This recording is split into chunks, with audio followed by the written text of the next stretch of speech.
Sa ating pong pagbasa, mapapansin natin, tumalon po ito mula sa verse 1, tumalon agad ng verse 7. Ang gustong puntusan ng verse 1 ay, nang anyayahan ang Panginoong Jesus, patibong yun. Ano daw? Patibong. Trap. Kasi sabi sa ating binasa, inanyayahan siya at habang siya naroroon sa okasyon na yun, binabantayan siya ng mga nagbabantay sa kanya. Ano ang binabantayan sa kanya? Yung kanyang kilos. Kaya nga si Jesus napakaingat sa kanyang pangangaral Madalas gumagamit siya ng pagkalinghaga Bakit? Para yung mga kaaway niya, hindi naman siya nakikipag-away, inaaway siya, walang makuhang butas na gagamitin laban sa kanya sa pamagitan ng mga salita. Dito sa ating pagbasa, ang binabantayan ay ang kanyang kilos. Ikaw muna, sino ba si Jesus? Makapangyarihan, anak ng Diyos, gumagawa ng himala at kababalaghan, nagpapagaling ng mga may karamdaman, nagpapadilat ng bulag, nagpapagaling ng may ketong, nagpapalayas ng masamang espiritu, bumubuhay ng patay. Sa kabila ng lahat ng yun, may mga tao pa rin na naghahanap ng hindi maganda sa kanya. Ibig sabihin, nung panahon ng Panginoon, may mga tao pa rin na naghahanap ng kapintasan sa kanya. Ito ang una kong gustong puntusan. Una, tanggapin natin ang katotohanan na hindi natin kayang pasayahin ang lahat ng tao. Naniwala kayo. Tanggapin na natin ang totoo. Ang ganda-ganda na ng pagkakasabi mo, minsan ang ganda-ganda na ng pagkakabigkas natin, may mga tao pa din hindi nagustuhan yung magandang sinabi natin. Subukan po ninyong magpakain sa susunod na gawain ninyo. Pagkatapos ninyong magpakain, mga ilang araw, may mababalitaan ka, may namintas.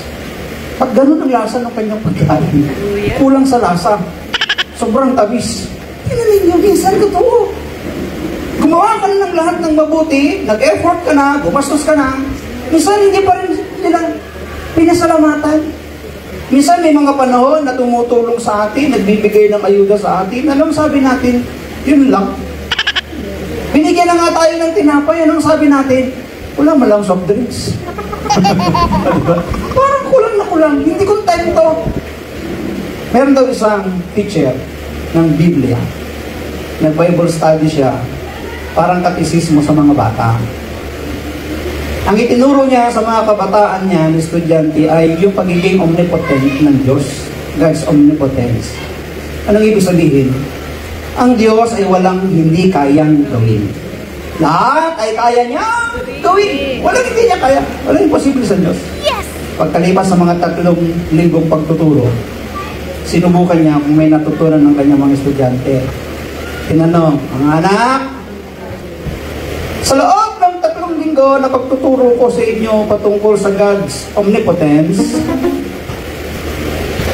sa tingin ninyo, sa palagay ninyo, meron bang hindi kayang gawin ng Diyos?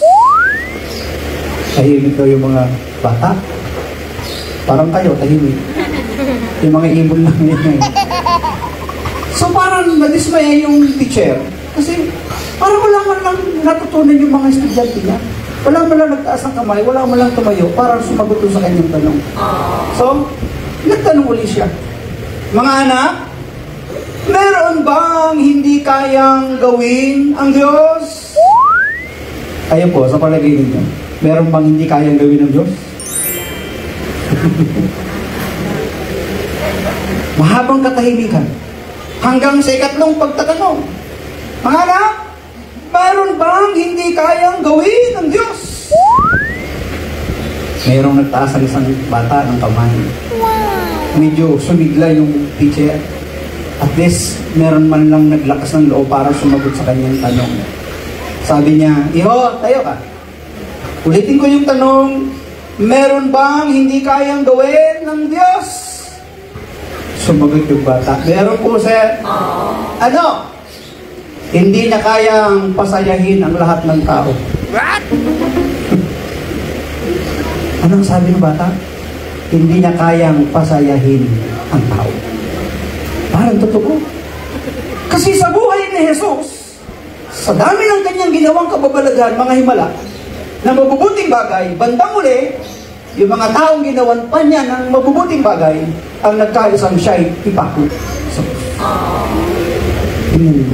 kahit sa lumang tipan, mukhang hindi napasaya ng Diyos ang lahat ng tao ng panahon ni Noe. Kasi tinalikdan nila ang Diyos. Parang may katotohanan. Sa hapong pong ito, dito sa Baltasar, kaya ba ng Diyos na pasayahin kayo lahat? Ano ang sabi ng bata? Nung siya tanungin ng kanyang teacher, anong bagay, merong bang bagay na hindi kayang gawin ng Diyos? Meron. Ang hindi niya kayang pasayahin ng lahat ng tao. Totoo. Kaya unang gusto natin puntusan ngayong hapon na ito, tatandaan po natin, hindi natin mapapasaya ang lahat ng tao. Kapag yan ang purpose mo sa buhay, ang magpasaya ng tao, mabubuhay kang malungkot. Hindi tayo inilagay ng Diyos sa daigdig na ito para pasayahin ang lahat ng tao. Inilagay tayo ng Diyos sa daigdig na ito para maging katulad ng ating Panginoong Jesucristo. Yes! Ang mamuhay katulad ng buhay ng Panginoong Jesucristo. Kahit anong ganda, kahit anong buti, may mga tao pa din hindi matutuwa sa lahat ng ating gawa. Sampol na lang sa magulang. Bait-bait ng mga magulang, pero yung mga anak, mga salbahay, palaban, sumusuway. Sabi ng mga anak, masama ba akong magulang para sa'yo?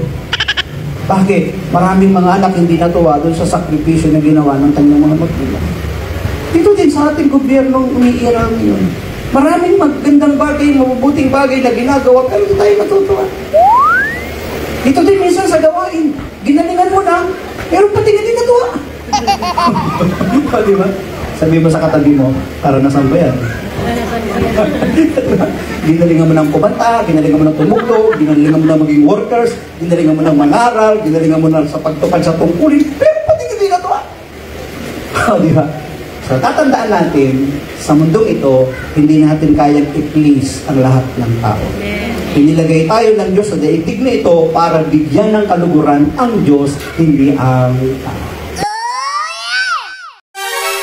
Pangalawa na gusto nating puntusan sa ating pagninilay, sabi sa ating pagbasa, napansin ni Jesus na doon sa kasalan, yung mga bisita, nag-uunahan doon sa upo ang pangdangal. Lahat naman po siguro tayo naka-experience ng maimbitahan, diba?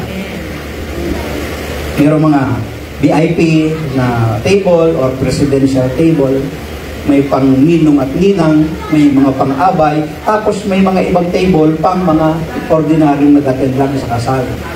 Napansin ni Jesus na yung mga tao nag-uunahan doon sa presidential table. Anong sabi ng Panginoon? Kapag kayo nanyayahan sa anumang okasyon, huwag ninyo agad pipiliin yung mga upo ang pangdangal. Sapagkat kapag dumating yung nag-anyaya sa inyo, baka sabihan ka, paupuin niyo po siya kasi mas VIP siya kaysa sa iyo. Sabi ng Biblia, sabi ng Panginoon, baka mapahiya ka. Ang gawin mo, pagdating mo doon sa okasyon, umupo ka muna doon sa pinakaabang upuan. Sapagkat pag nakita ka nung nag-anyaya, sasabihin sa'yo, dito ka po, huwag ka dyan. Lalabas, mapaparangalan ka sa harap ng Maria. Anong ibig sabihin? Isa lang ang gustong sabihin dito ng Panginoon. Sabi sa ating binasa, ang nagmamataas ay ibababa, ang nagpapakababa ay tataas. Ang gustong sabihin, ang wisdom dito ay, huwag natin palaging ipalagay na mas angat tayo kaysa iba. Yan ang wisdom doon. Huwag natin ipapalagay na mas angat tayo kaysa iba, mas magaling tayo kaysa iba, mas karapat dapat tayo kaysa iba. Yes! Kasi kapag dumating ang panahon na iniisip natin mas mabuti, mas magaling, mas angat tayo kaysa iba, nandun na yung pagpapakataas. Yung pagiging mayabang, sabi nga nang nabasa ko sa Facebook. Ang tao daw na mayabang, kadalasan, nasasadlak sa kahihiyan. Totoo din. May mga taong, para hindi lang mapahiya, doon sa kanyang birthday o okasyon, kahit wala namang panghanda, mangungutang. Para may panghanda lang kasi nakakahiya dun sa mga kakilala na magiging bisita. Kaya pagkatapos ng handaan, kakaisip kung saan kukuha ng pambayad sa inutan. Minsan yung mga gawain din ganyan, no? Mag-a-anniversary, iuutang yung gagasusin sa anniversary. Sabihin mo sa katabi mo, walang ganyan sa Caloocan. Walang ganyan sa Caloocan. Malabotas. Mayroon? Malabot. Mayroon ba? Minsan may mga taong ganun. Kung ano yung nandyan, yan lang. Huwag na natin asamin yung magarbong handaan, makapangutang ka lang. Hindi baling hindi ka mangutang, ang mahalaga, mai-celebrate natin yung okasyon nang wala tayong alalahanin. Diba? So wag natin palaging ipapalagay na mas angat tayo sa iba. Meron ako nabasa.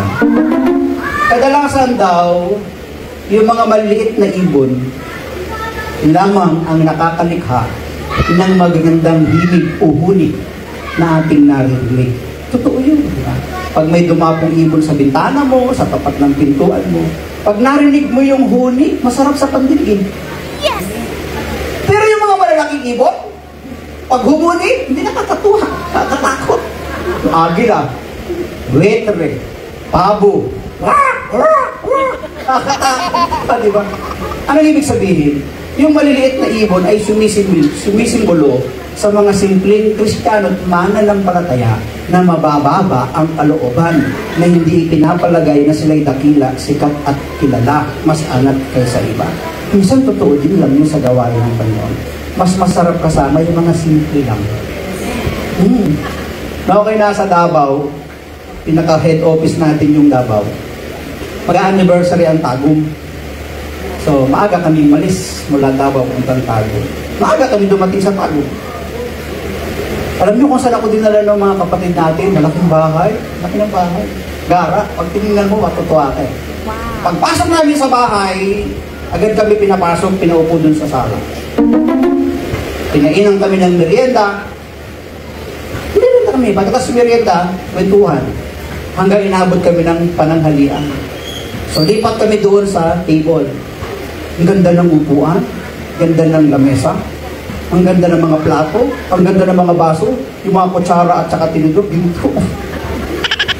Tapos amin kumain, balik kami doon sa sala. Gabi pa gawain. So inabot pa uli kami ng merienda sa hapon. Ang napansin ko lang mga kapatid, mula nang kami dumating ng umaga, nagmerienda, nagtanghalian, nagmerienda ng hapon, yung may-ari ng bahay, hindi kami iniwan.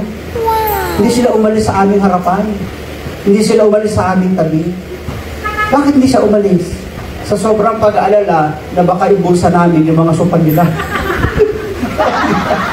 Sa sobrang pag-aalala na baka yung table nila ilagay namin sa bag. Kaya sabi ko sa mga kapatid, sa sisimula, sa susunod, huwag niyo akong dadalhin sa malalaking bahay. Kasi mas gusto kong pumunta sa mga ordinaryong mananampalataya. Yung simple lang yung pamumuhay.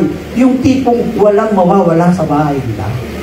Kasi sa totoo lang, mas mabuting makitungo at makisama yung mga ordinaryo lang ang pamumuhay sa buhay. Parang yung ibon na maliliit, na maganda, masarap sa pandinig yung kanilang mga huni. Sa gawain din ito ng Panginoon, mas magandang tingnan yung paglilingkod ng mga taong hindi bilib sa sarili. Hindi nagmamalaki sa sarili. Kasi minsan, sa totoo lang, hindi ko lang alam kung kayo sasang-ayon. Kung sino pa yung mga matatagal sa gawain, kung sino pa yung mga senior na sa gawain, yan ang mga pasaway. Hininaan ko kasi nakalaw.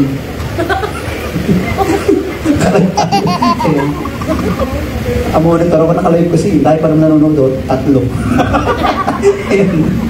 See? Pero totoo, minsan, yung mga matatagal na dapat magiging modelo natin, halimbawa, example natin, parang yan pa nagiging dahilan ng pangihina at panglalabig natin. Minsan totoo. Kaya minsan, maraming naglalaylo, maraming nangihina, maraming humihinto, maraming tumitigil. Bakit? Kasi itong mga tao ito, parang malalaking ibon, makakatakot yung huni. Nakakatakot yung kanilang buhay paglilingkod. So ano yung una? Hindi natin kayang pasayahin ang lahat ng tao. Pangalawa, huwag natin ipalagay na higit tayo kaysa iba. Huwag na huwag. Kasi si Jesus man, Sabi niya, naparito ang anak ng tao, hindi upang paglingkuran. Naparito ang anak ng tao upang maglingkod. Puntahan natin ang ikatlo, mga kapatid. Babasahin ko lang, sa atin pong pagbasa, pinupuntusan ni Jesus yung mga taong nag-imbita sa Kanya na binabantayan ang Kanyang kilos. Pangalawa, sa atin pong ikalawang puntos, pinupuntusan naman ni Jesus yung mga bisita doon sa okasyon. Pangatlong puntos, ang pinupuntusan naman ni Jesus ay yung taong nag-imbita. Anong sabi niya doon sa nag-anyaya? Sa susunod na mag-aanyaya ka, huwag mong iimbitahan yung mga kaibigan mo, kumpare mo, kumare mo, mga sikat na tao, sapagkat kapag sila inimbitahan mo, iimbitahin ka din nila.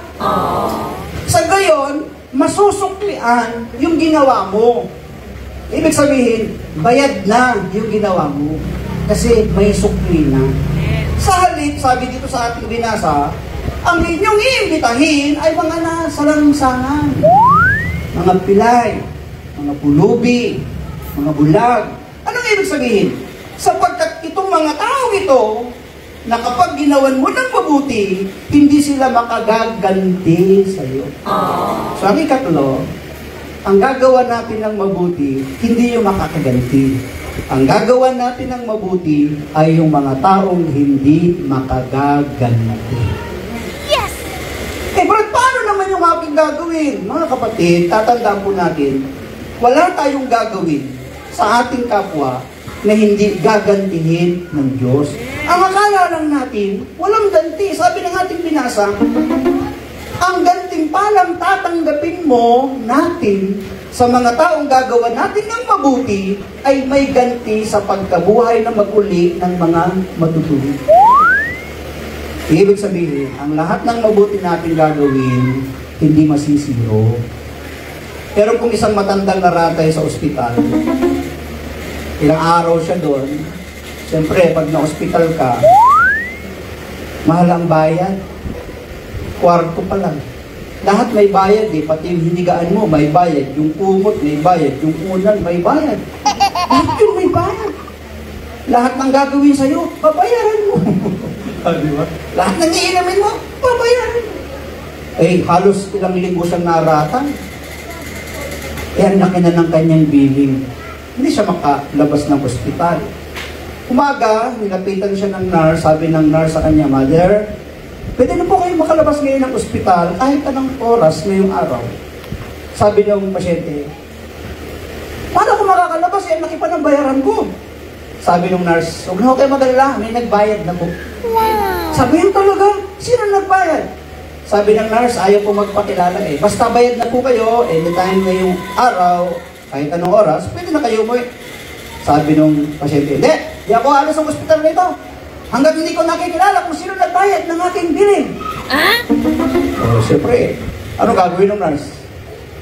Hahanapin, pupuntahan, dadalhin sa kanya yung nagbayad. So, napilitan yung nurse. Pagkalipas ng ilang sandali, kasama ng nurse yung nagbayad.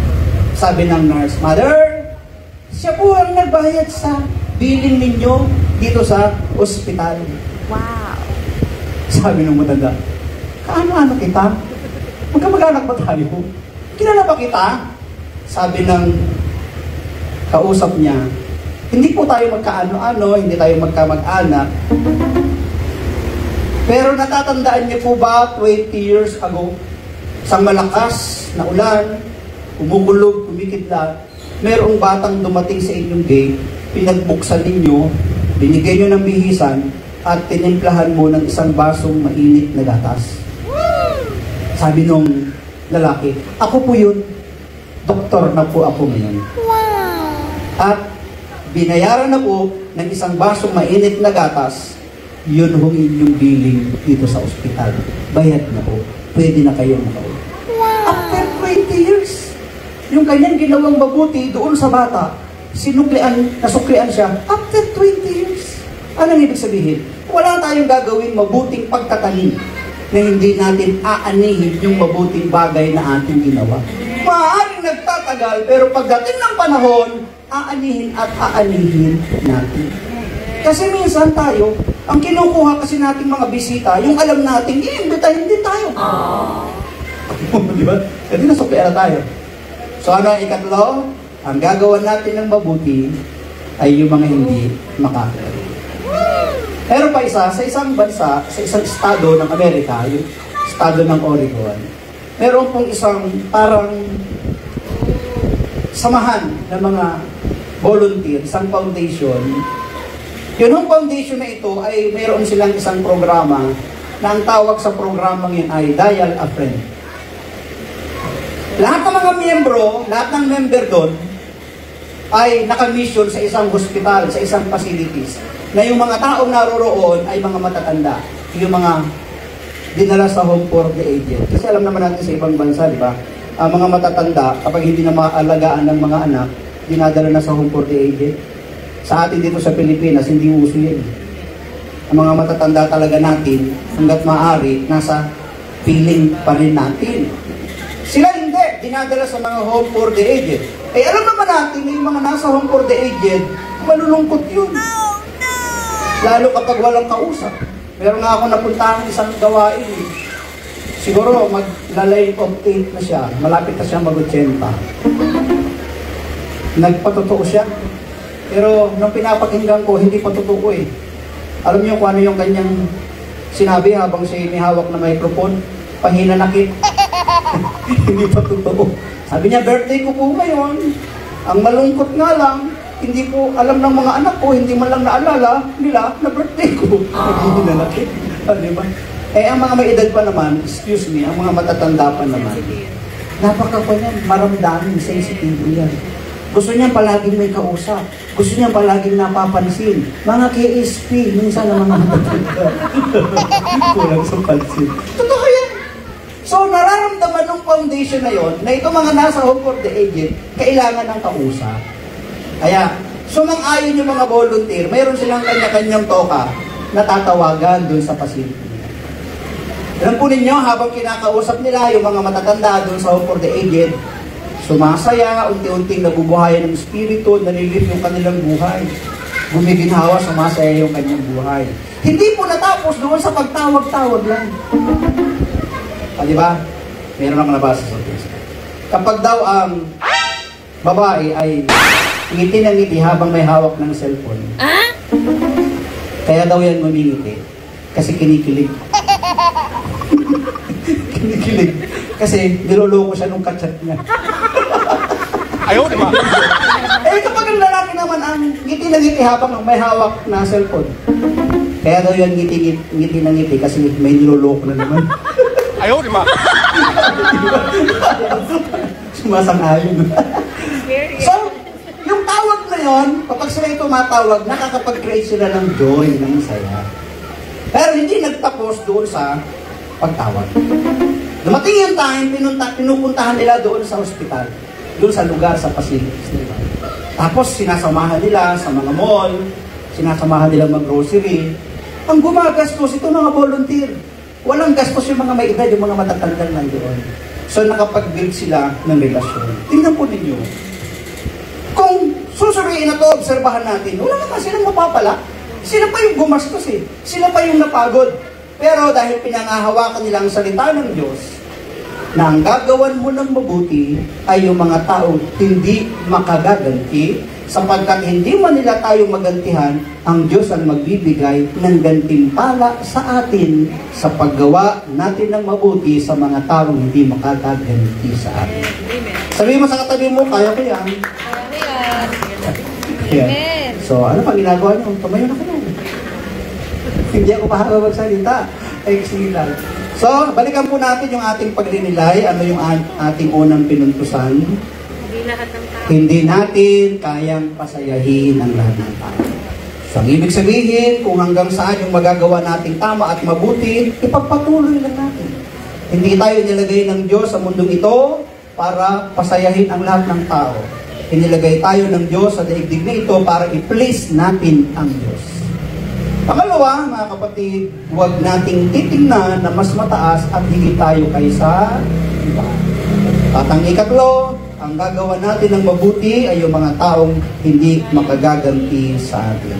Inaanyahan ko pong ilagay ninyo ang inyong mga kamay, ipikit natin ang ating mga mata. At sama-sama po nating pakinggan ang mensahe at diwa ng awitin po ito, ang kabutihan ng Diyos. Bakit natin kailangan gawin na ang gawa ng mabuti ay yung mga taong hindi makagaganti? Kasi tayo man, wala tayong kakayahan para makapagbalik ng utang na loob ng pagganti sa kabutihan na ginagawa ng Diyos sa atin. Kanino natin gagawin ito? Sa mga taong hindi rin makagaganti ng kabutihan gagawin natin sa Kanya. Ganyan kadakila ang kabutihan ng ating Diyos.